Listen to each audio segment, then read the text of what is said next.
working overtime on West Kentucky Street. Let's do the original case number.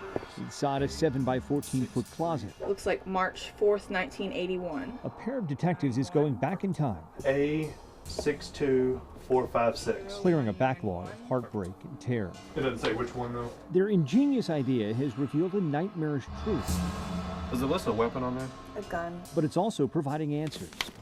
Original case file number 005575. To decades-old questions. November 28th, 1979. For some, Does it have a backlog case number? those answers are too much to face so long after trying to put their lives back together. Looks like rape first degree, sodomy first degree, and it is from 10/20 of 1979. For others, the answers come a moment too late.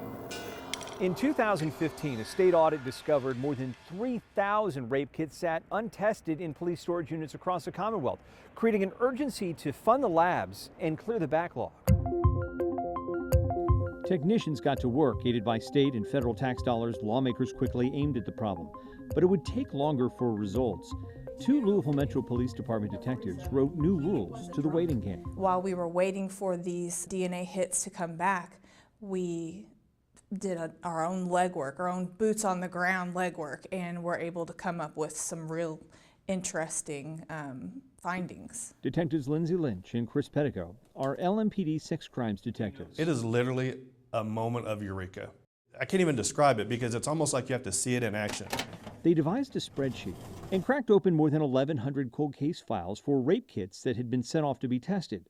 Their strategy connected clues discovered by detectives past. We're going to take their hard work and all their legwork, really, because that's all you had back then, and we're going to digitize it, and we're going to break it down step by step, and we're going to build off of it with the resources that we have now. And it has been exponential. The ground that we have gained, it's immeasurable. I mean, you can't, it's crazy. And it may sound crazy simple, but the results are monumental. They designed a spreadsheet, listed victim information, any suspect descriptions, weapons used, words said, dates, times, and locations from those old files. And with a click of 2 buttons, Simply Control F and start looking for keywords. And these same keywords kept popping up, and we're like, oh man, we are onto something. What have you discovered through that? Well, so far we've linked several serial suspects from these decades, and we're closing in. I mean, we're just almost at the finish line. How many serial rapists were at work in the Louisville metro area in the 70s, 80s, and 90s? To answer that, I don't know. What I can tell you is that we know of at least 5.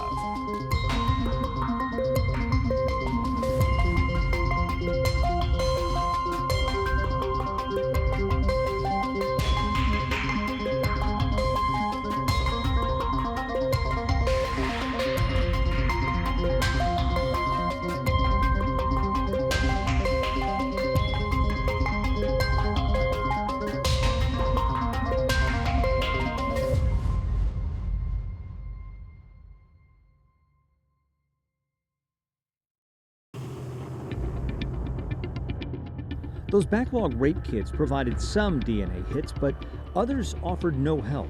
The spreadsheet helped detectives Lynch and Pettigo connect the dots between cases. Once we started realizing what we had, it was almost like it lit a fire because we wanted to continue. We wanted to help. We wanted to pull as much information possible to find closure for these poor victims.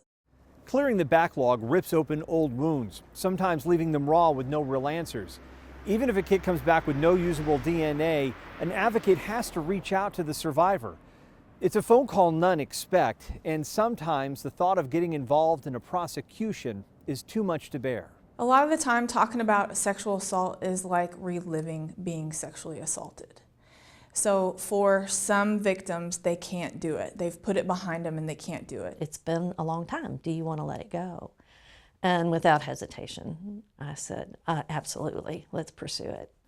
Dana Lackey chose to face her predator in court. 16 years after he attacked her in Lackey's Hikes Point home, DNA linked Henry Crawford to the sexual assault. 4 years later, a judge handed Crawford a 200-year residency at Green River Correctional Facility. Dana found purpose working with the Center for Women and Children and served as its board chair. There comes a time where you have to make that conscious decision.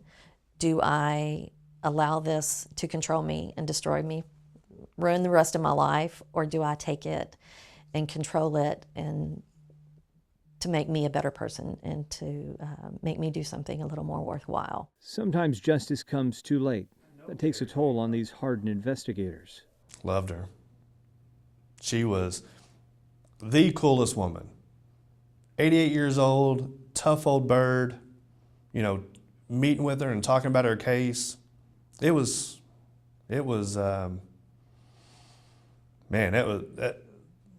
one that I'll never forget her. The coolest woman had something in common with Dana. Detective Pedigo shared with us his interview recordings. This is Detective Pedigo. Today's date is July 16, 2018. The current time now is approximately 14:50 hours. He says DNA finally tested in 2018 proved Henry Crawford raped the woman at her Wyandotte Avenue home 35 years earlier, in 1983. He had his hand to my throat, and I really thought he had a knife. A judge set a court date, but this time it was Detective Pedigo who received an unexpected phone call. It was tough. She had passed away. It was devastating. It hurt because she was never going to see him punished for the crime that he committed against her. And that really hurt.